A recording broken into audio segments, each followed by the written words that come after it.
Good evening, ladies and gentlemen, and welcome to the Fourth Place Trophy podcast. Today we're going to talk about the North London Derby. This is the derby between Arsenal and arch rivals Tottenham Hotspurs. And if the listeners don't know yet, Arsenal won this game 1-0. I'm sure Magneto is happy about it. Yeah. Who is one of our guests today, and I shall be also joined by two Arsenal fans, namely Thirteengoals Hello. and Zilch. Hey. So, without further ado, let's just jump into it. There's a lot of hype building up to this crescendo, namely because Spurs got a sort of a completely new team. They spent over £100 million in the transfer window, and they look really confident coming into this clash. So, out of a rating of out of 5, what would you rate this game? Magneto. I'd rate it a 2.5 out of 5, basically because it just didn't feel like the squad gelled for us, and it wasn't the usual North London derby, clash as such, except for towards the end where, it did feel like there was a bit of atmosphere. So yeah, 2.5. Okay. How about you, Thirteengoals? I'll go for a 3.5, mainly because we won. But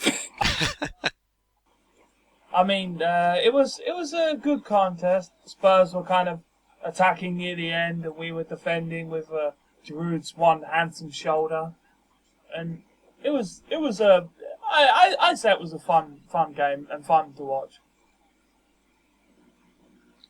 What did you think, Zilch? I'll give it a 3 out of 5.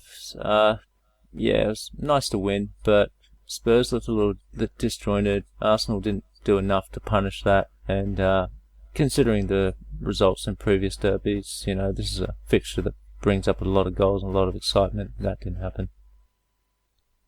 Okay. What did you guys think about the lineups the two managers put forward? Do you agree? Is it what you expected, Zilch? Well, pretty much what you'd expect from both teams, really, considering who's available. Podolski's out injured, of course, so Kazula at left wing was really a no-brainer with Rosicky coming in centre. Same with the midfield. Ramsey and Wilshere is really the best pairing we've got available at the moment, with Arteta out. On Spurs' side, pretty much what you'd expect there too. They had, a defence that they had last season. I think Rose is the only new effort there, although he did play some games. And in the centre, Paulinho and Capoue, the new boys. Dembele in front, which happened a lot last season. Soldado heading up front. Yeah, it's pretty much what you'd expect. Anything to add to that, Magneto? Yeah, well, Lennon was out injured, so Townsend had to start. Also, I'm not particularly happy about the starting lineup, but I don't think we had too much of a choice. Um, yeah, in the future, I don't think we'll see the combination of Paulinho and Dembele together. But in this game, we didn't have enough match fitness for a few of other players. Sandro was your biggest loss, mate. Yeah, he'll be back. Sandro is Yeah. he's ready to start the next game. Yeah. I just remember the combination of Dembele and Sandro last season. Pretty damn evil double pivot that was. We used to call them the gruesome twosome.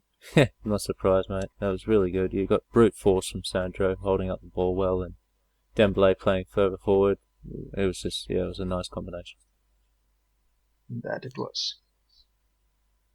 So, we didn't get the input from Thirteengoals about the lineup. So, what did you think about the lineup, Thirteengoals? Well, the Arsenal lineup was pretty bog standard, predictable, considering we basically have no one else who's fit, because injury gods seem to hate us with a passion. Although the Spurs lineup was a bit of a. They had a couple of surprises. I wasn't expecting to see Rose at left back. I thought maybe Vertonghen would get in there, but I don't think Spurs have another centre back to cover. And the midfield three of Spurs did seem a bit defensive the first time I looked at it, but they were a lot more offensive than I expected. you already started talking about how they were a bit more offensive. Can you maybe talk about the general flow of the game and how you thought it panned out during the match? 13 goals. Well, it seemed to pan out right into Arsenal's favour. I mean, it was obviously that Arsenal were trying to get Spurs on the counter-attack. They were trying to make them really push forward, then they were breaking through Rosicki and Cazorla, and later on Ramsey. And, I mean, without Lenoris, Spurs could have been down at least 3 or 4 goals. So it was really kind of counter-attacking, and then once we were like halfway through the second half, it ended up just Arsenal defending really deep and stopping Spurs from getting any chances. Fair enough. How about you, Zilch? What did you think of the general flow of the game?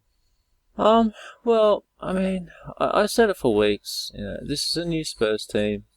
They're going to take a little bit of time to gel. Sure, they've done well. They've kept clean sheets in the Premier League so far, and they've done well in the Europa games that they played.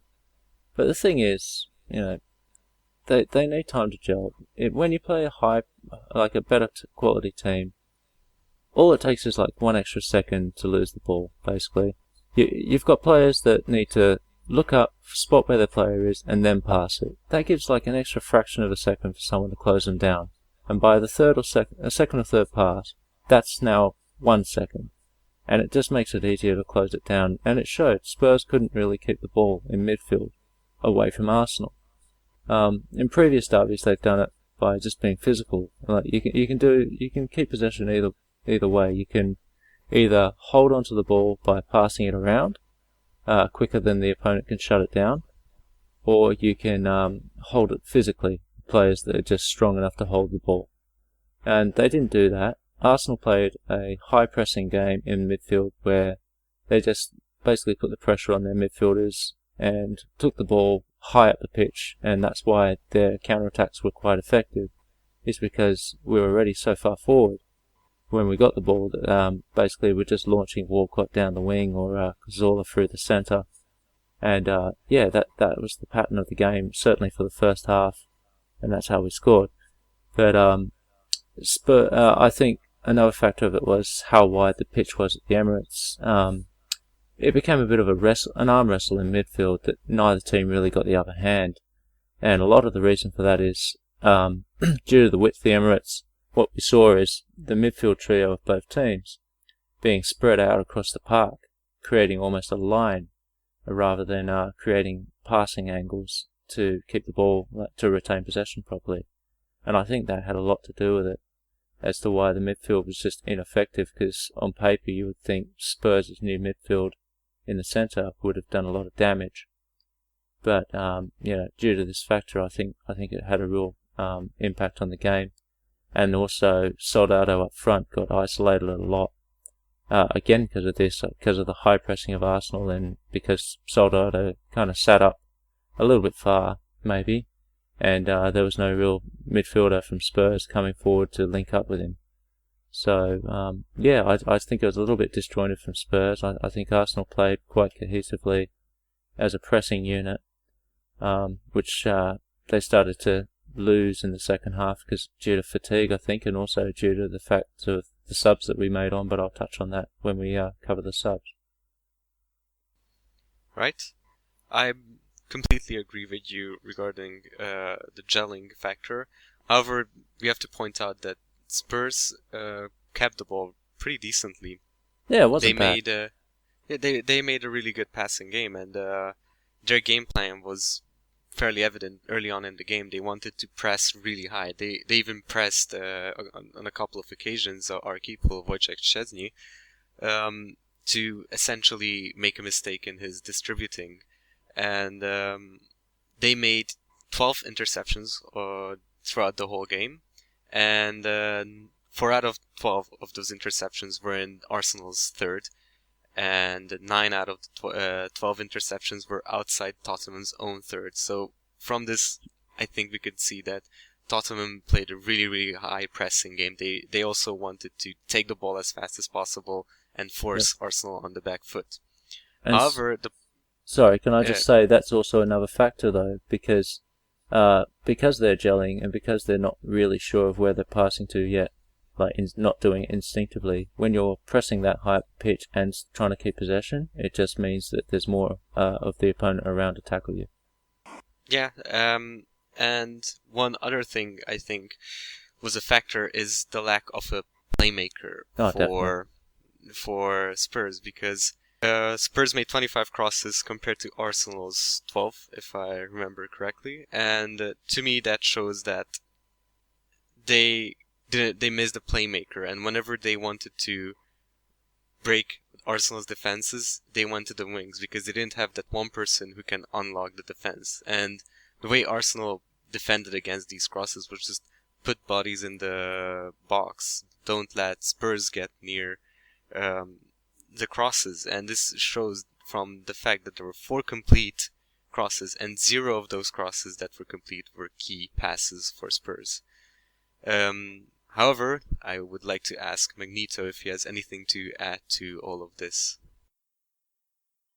Well, I mentioned at the start that I wasn't too happy with the Paulinho and Dembele combination, and the reason for that is Dembele was asked to play more of the player who brings the ball forward and links the midfield and attack, kind of like a central attacking midfielder, if you want to call him that.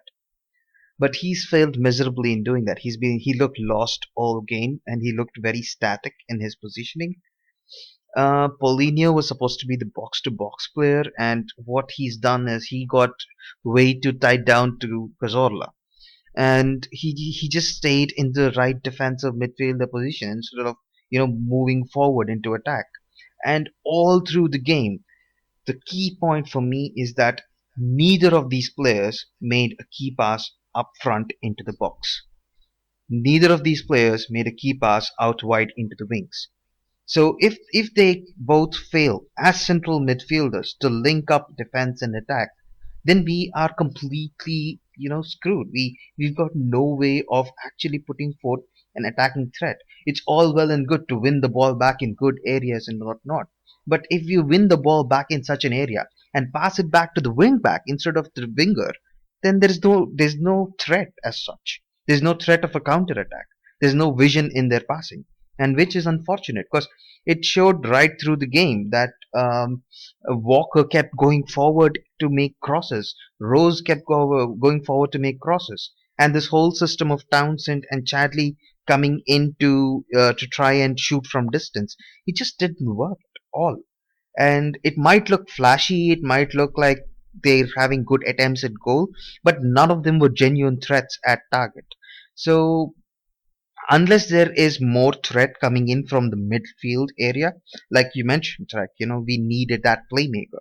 And unless that comes in soon, we will struggle a little more in the future games. I'm pretty sure that the Spurs staff noticed that, but yeah, the only forward pass from the central midfield area into the box came in from Defoe. That's how bad it was.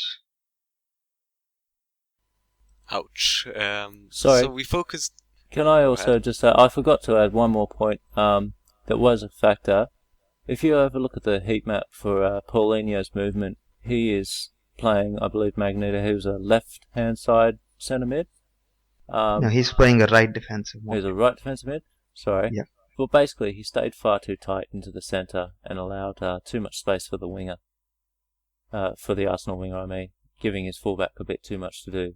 When you're defending in that formation, the fullback's job is to stand them up and halt the run of the winger, whereas the mid is the one who applies the pressure and tackles. So that, again, is a big factor. Yeah, like I said, it's like Paulinho marked Cazorla instead of Walker marked Cazorla. Yeah. So that gave no option other than for Walker to go in and put in crosses, and he's not good at putting in those crosses. Yeah. 0 crosses successful from Walker out of 8 attempted crosses. That gives sounds a whole like an Arsenal story. Stat. 0 from 10 true. normally. Yep. So, since Zilch already touched a bit on about Arsenal's ineffective crossing, let's now focus on a bit more on Arsenal's tactic coming into the game. And, well, you touched upon it. Arsenal were set up as a counter-attacking side for this game. If you look at the passing stats, Tottenham made 513 passes compared to Arsenal's 391. However, if you look at the ratio of key passes, Spurs made 9 out of 513, while Arsenal made 7. And I think the goal really highlights the fact how Arsenal went into this game. It essentially started with Mertesacker getting the ball, and then from 6 passes, and Giroud just tugged it in. And for me, this the goal. We have the image coming up. We have the image on the podcast, and it really shows that Arsenal were really expecting Tottenham to play a high line and to pressure Arsenal in this game. And I think they somewhat countered that pretty well. Do you agree with that, Zilch? Yeah, the thing I was impressed with by Arsenal there is there's 2 ways to counterattack, and there's the old famous park the bus and, do it that way. But we didn't do that. We played a high pressing game, which is bold. We attacked them we let them have the possession, but we pressed them high up the pitch so that when we won the ball, we were already pretty close to goal, and making our attacks not only quicker but more effective because there's more players in the box already. So that for me was an interesting way to play counter-attack. It's very bold to do that, because if you do get caught out, you've got no one at home basically to help defend. Yeah, to highlight your point, Arsenal made 19 interceptions during the whole game, so they were really pressing this ungelled Spurs side during the game. Nice stat. The goal itself just highlighted Giroud's movement for me. If you have a look at it on the image, Walcott is actually offside.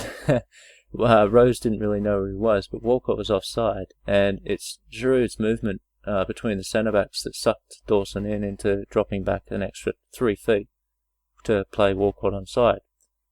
Giroud then moves in and simply holds him off physically to allow for a good finish into the bottom corner. I mean, that's just fantastic work from a centre-forward. Not only is he creating the goal with his movement, he's then finishing it off as well. It's just a fantastic effort. Right, you touched upon the goal and what led up to it being scored. Analyzing the goal, what did you think went wrong? And what happened? I'll start off with you, Thirteengoals, since you've been silent recently. Well, the Giroud goal was fucking amazing. It was the tap-in of a dancer skating across the ice. Anyway, I mean, it was Dawson definitely got caught out by Giroud. I mean, Dawson kind of trapped back and played Walcott onside. I thought it a good pass by Rosicky. I mean, he obviously had really good. His vision is one of his best traits, and he kind of passed in Walcott, which I don't know what Rose was doing. He was really tight to what I believe was Vertonghen, which really I don't know why he wasn't out trying to challenge Walcott for the ball. And Walcott, I mean, you can get some crosses right, but you do need to give him that much space for him to get it correct. And what did you think of the goal, Magneto? For the listeners, rant alert is going to go off now. Go ahead, Magneto. Well, man, look. The basic point is, firstly, Chadley was dispossessed. That was the starting point. So we've immediately gone with this was a Chadley trying to get in behind, the defense, the central defense area. So he's out of the game now. Right. So what immediately happened is that everybody else had to try and move into the left wing to try and cover Chadley's position. This made Capoue move down to the left wing, and it allowed Giroud some extra space between defenders. Now, all this was great. Arsenal did brilliant movement. It came up here, fine. Now, what Capoue did here is that he came in to the left wing position and said, and told Rose, "Go wide, mark Walcott." He was in the perfect position to if Walcott tried to cut into the central defensive area. But unfortunately, Rose didn't read that. He just didn't have the experience, and he also stuck to where Kapoor was. And he tried to block out a cross instead of trying to put pressure on Walcott and not let him deliver a cross in the first place. So this, like you guys mentioned, Walker Dawson got confused and got a bit too tense and played both Walcott as well as Giroud onside, which was a terrible error from him, and this completely screwed things up. So while Dawson made the most obvious mistake, Rose made a very big mistake as well, allowing a cross coming through where he should have been marking the white man. So this is the weak spot for us. If you guys remember, during the week we were talking generally on Skype, and the one thing that I mentioned all through the week is the midfield is going to get stifled, and if there's a goal that's going to come through, it is going to come from the wings. Yep. So, and that's exactly what's happened. It's stuff that we need a lot of work on. This is the problem with an inside forward, and it really needs a lot of work still. Good thing for us that there is an international break. I think we all identified Rose versus Walcott as a key battle in this one before the game was on, like a week in advance or whatever. Yeah, and the bad thing for you, Magneto, is that you let Asuekoto leave, so you're left with Rose.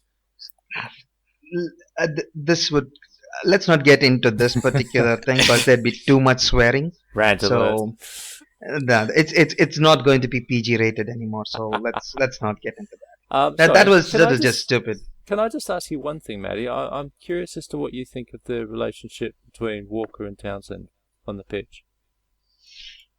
It's non-existent. That's the best way of putting it. Walker makes loads of good passes up ahead of Lennon. He has that connection with Lennon because for 2 seasons Lennon has basically protected him, and he's been that defensive winger kind of guy who runs forward with a burst of pace.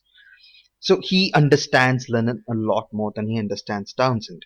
And for Townsend was there cutting a very frustrated figure in the Spurs attack on the wing where Walker would just pass it to his feet and instead of passing it out wide. And when Walker tries to pass it forward, Townsend is nowhere ready for it. So that connection between Walker and Lennon was really missing out. In fact, I could see a lot more connection between Walker and Norton in the Dynamo first leg game than I could see between Walker and Townsend in both the games that they played together. And what do you think of Townsend's penchant to basically not pass the damn ball? That's kind of the problem with an inside forward, though, isn't it? It's not. It wasn't his role. His role was to cut in and make a shot. And this is why I would like to see Townsend play on the left wing, where he is a left-footed player. So why not play him on the left wing? Let him have a run across, against defenders. Because if you take a look at how Townsend played in this game, he had 6 out of 8 successful take-ons, and that's a lot. Great, his dribbling's been excellent. His dribbling was excellent, but his final ball was not very threatening. So, and he can cross the ball as well. It's not like he cannot cross.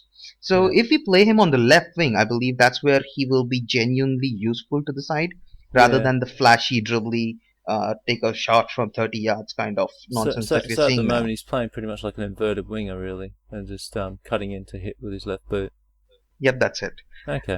One question though is I did get a question from one of the Spurs guys about Townsend's defensive work rate. What defensive work rate? Yeah, exactly. So that's the question though. If you take a look, there's a heat map that has been put up of Townsend over here, and you will see that in all games that he's played so far, he's barely ever moved into Spurs' own half. It might look like he's made a tackle once or twice when it comes up in stats, but that's from corners and from defensive set pieces, rather than him tracking back when it matters. So his defensive work rate is non-existent. Which might hurt Walker in the long run if they keep being paired up. Oh, for sure. Yep, agreed. Just puts pressure on him. Walker's not defensively that good, so yeah, it's a lot of pressure on Walker to do both attack as well as defend. He Yep. doesn't have the game for it as yet. Yep. Since we singled out one Tottenham player, let's also select one person who we'll talk about from the Arsenal squad, and that will be Flamini. What did you think about him? He came back from Milan after leaving us a couple of years ago. And to me, he seemed like he never actually left us. We shoved him into a derby game, and he showed what he can provide to us. What do you think, 13 goals? Well, he seems to want to work. He seems to want to play. He wants to get his fitness level back up. I mean, you could see him. He was training in the middle of the half-time break, which is kind of strange. You'd think he would already have his fitness levels up before. Although maybe that just shows what kind of desperate shape they were in. But he does show the willingness to fight. I mean, that tackle he did on I think it was either Chadley or Townsend, the one where he was kind of off the floor and he went in 2 foot. He really showed his desire to get there, and in fact, when he ran to that tackle, he ended up pushing Ramsey out the way, which shows a really good desire, in my opinion. What did you think, Zilch? Well, look, you got to look at. He left in less than brilliant effort last time he played for us. But what you do have to remember is he left because he wasn't getting paid enough. The mistake he made was making that public. But when you look at some of the people that have left us recently, it's hardly the worst offence. So I was willing to give him a chance. And what he showed was he was like a little marshal. He just marshaled the forces basically in the centre. He was yelling at Ramsey. He was yelling at Brzezinski. He was telling them what to do. I thought it was fantastic. He's obviously come here with the right attitude to do a good job for the team, and I think it's fantastic. I mean, sure, we could probably get a better backup or whatever, but he knows the team. He knows the managers and whatnot. I think it's a great little signing for free. He's almost like Arteta. He's just a lesser version of Arteta, really. He just marshals the middle. It's handy. And let's get the view of a Tottenham supporter. What did you think of Flamini Magneto? Yeah, he did look really comfortable with the squad, and I guess it's a matter of, like you said, it didn't look like he left for that long, and that I guess that bodes well for you guys. It was a good signing. He's not going to displace any starter as such from your squad. I don't think so. But overall, he's not scared of letting his opinion be known on the pitch. And we all talked earlier about in previous podcasts about how we need leaders on the pitch at times, where sometimes Koscielny and Mertesacker don't get that vocal nature out all that much. So it's good to see that that there are people like Arteta that you can rely on, and when Arteta is not around, there is Flamini maybe who can just yell at people and get them to play, just focus and get their attention back onto the game. Alright, now let's turn to the substitutions during the game. What do you think of the substitutions, Magneto? Firstly, Shall I put up another rant alert? Not too much though. The basic thing though is, firstly, I feel sorry for Capu. He had a pretty energetic start to the season, but that injury did look pretty painful. It was no real fault of Cazorla for that. It was just an accident. Happily, And that's been diagnosed as a twisted ankle, like a sprain. yeah, so luckily it wasn't as bad as I feared it would be. So that's good to hear. And we had no option other than bring in a not match fit Sandro inside. But it's also great to see Sandro back. He was our best player last season, in my opinion, until he got injured. So him coming back is like a real boost as far as I'm concerned.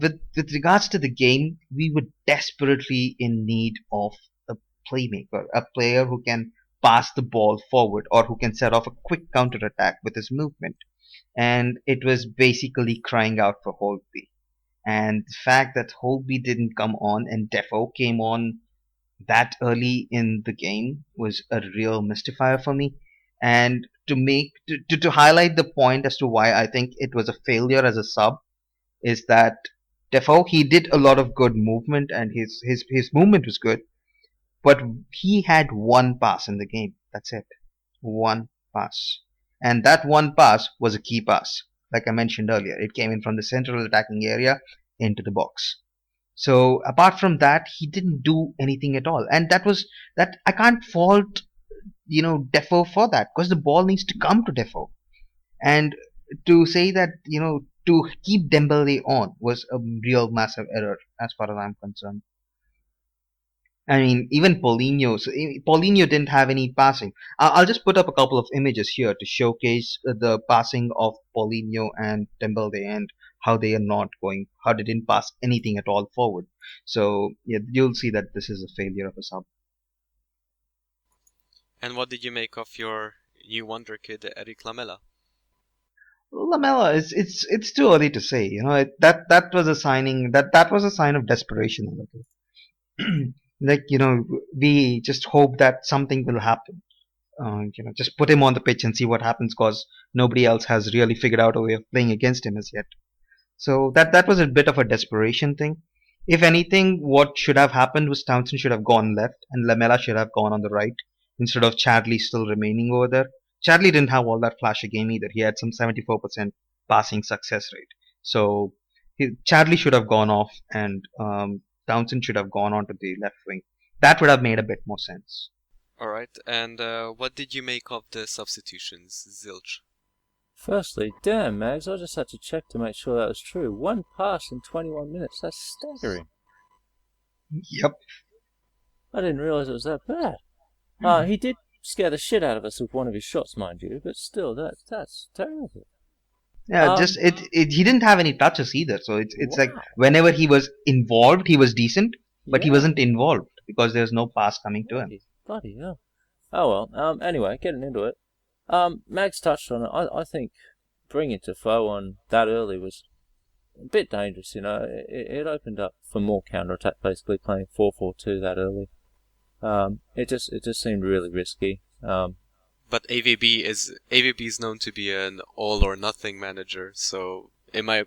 At 1-0, I think it was too early to throw everything in. I think it was a bit early to go, oh well, it's all in or nothing. I think they could have waited a little while longer. But anyway, looking at the subs, obviously Lamela was pretty decent when he came on. Sandro was decent. But I think what really changed the game is the subs that Arsenal made, and not in a positive way for Arsenal either. Because if you look at it, we took off Rosicky. Wilshere had to come off because he was feeling sick. That's fine. We replaced him with Flamini, who is slightly more defensive. That's fine. But we took off Rosicky. We took off Walcott. Who did we bring on? Sagna and Monreal. So that's two defenders playing in a slightly attacking position. So essentially what we did is we gave up that high pressing game that we had so effectively worked against them, and we sat deeper and invited pressure. And we saw it in the last 15 minutes or so. We were kind of, gritting our teeth and going, oh geez, here comes another onslaught. And it's because we had no attacking threat in the middle or up front anymore that basically would worry Tottenham. Rose was free to wander forward with Walcott gone. No more fear of his pace. On the other side, Monreal, he's not bad on the wing, but Gibbs went forward. He's not bad on the wing, but he's not a natural winger as such. He's not as big an attacking threat as Cazorla. So for me, basically I think the subs we had were forced because of the bench we had, but they allowed Tottenham to really come at us in the last 10 to 15 minutes. And I think that was the biggest factor in the game towards the end was, we made negative subs, really. And whenever we did get the ball, they were able to dispossess us because we were outnumbered in the middle. That's exactly right, because we were holding back deeper. Rosicky was gone. Rosicky and Cazorla were major factors in the middle, because Cazorla was actually playing so that we had like a 4-on-3 advantage in the midfield. that was spread out across the middle. And Walcott coming off, like I said, removed the threat of pace in behind them, so Rose was free to wander. Vertonghen came up further as well. So, yeah, for me it was negative subs, and I know they were forced by what we had available, but it certainly changed the complexity of the game. Alright, now I shall ask you guys who was your man of the match and flop of the match for both teams, and let's start off with 13Goals. Well, my man of the match has to be Olivier Giroud. Are we doing one for Arsenal and Spurs, or just the team we support? One for Arsenal and one for Spurs. Yes, you have to give Spurs some credit, mate. Come on. Never. But Giroud is my man of the match for Arsenal. He put himself about. He obviously gave Dawson one hell of a nightmare of a game, dragging him this way and that way, and he nearly scored twice and set up one for Walcott. And, well, he kind of counted off the one way out. The flop of the Arsenal one, I won't say Wilshere, because he came off and had to use the bog, which completely changed up our midfield and made us a bit, I don't want to say a bit easier for Spurs to overrun us. And Spurs man of the match, that's a hard one. They're all so bad. Be nice. Play nice, guys. Well, my man of the match for Spurs would have to be Loris. I mean, he was amazing in goal, and he produced one hell of a tackle on Theo Walcott. I mean, he really he's off his line like a shot, like he's in a race and someone set off a starting pistol. He was everywhere. And probably the flop of the match, I'm gonna give to Soldado because he couldn't get out of Koscielny's pocket.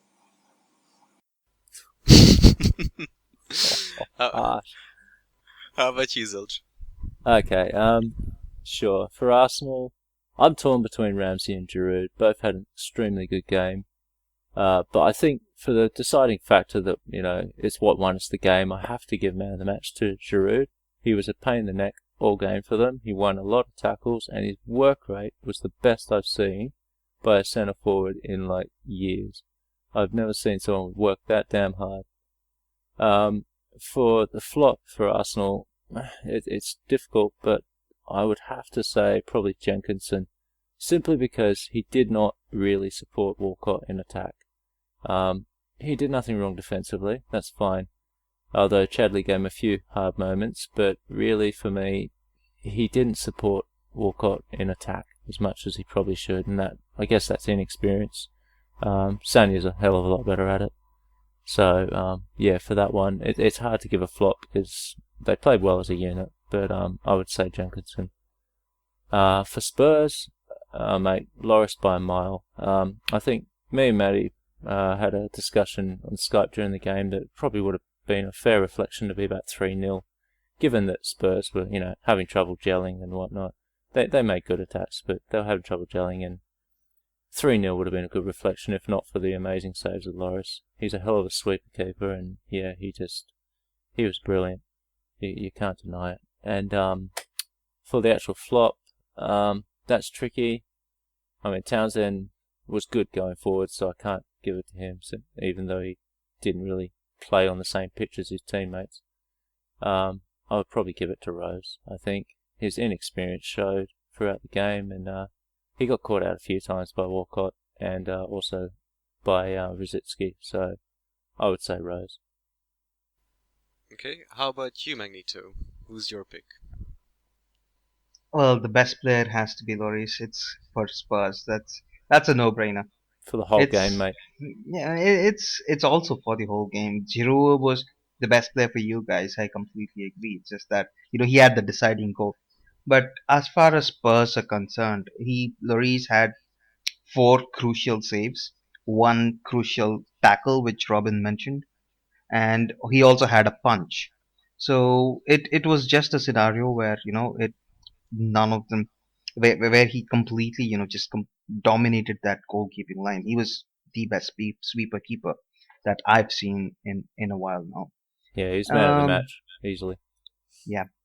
And as far as the worst player goes for Spurs, it's Dembele. I can't keep getting back out of this scenario. He had a role to play, and that was to distribute the ball forward, and he failed utterly at it. And there's no hiding that fact. And while the stats show that he's had a nice little 94% completion of his passes, the passes were all backwards or sideways, and that's not good enough. So his position is definitely under threat, and yeah, he's been the worst there for us. For you, the best player I mentioned, Giroud, and the worst player I guess is uh, Jenkinson. I'd go with Yay! Jenkinson as well. Okay, for my pick, man of the match for Spurs, easily Loris. He was amazing this game. Yep. Like, there was a couple of times where I was like, okay, this is a certain goal, and he just saved it or came out and cleared the ball. He was really, really good. Flop of the match for Spurs, for me, Townsend. He, as Zilch said, he seemed to be playing on a different pitch than his teammates, and that really showed. Like, whenever he got the ball, he cut inside and shot, which is, coming. If it would be Bale, it would be dangerous and whatnot. But he really has to look up and see if there are players in better positions than him, and then decide if he has to shoot. For Arsenal, man of the match, although Giroud was really good, scoring a goal and blocked a certain goal as well. My man of the match will go for Arsenal for Szczesny, because this was one of those games where he was terrific in goal, and Zilch and I talked about it a couple of times that sometimes Tex acts like he's on catnip or something, just being a fool in goal. Almunia 2.0. Yeah, exactly. But this game, he really understood his role as a keeper, and yeah, I appreciate it from him. Flop of the match goes to Jenkins, and that concludes our podcast for the North London Derby. I hope you guys enjoyed. We most certainly did. Thank you for joining us, and see you all next time. Bye. And see you guys later. Bye. Bye. We got Ozil!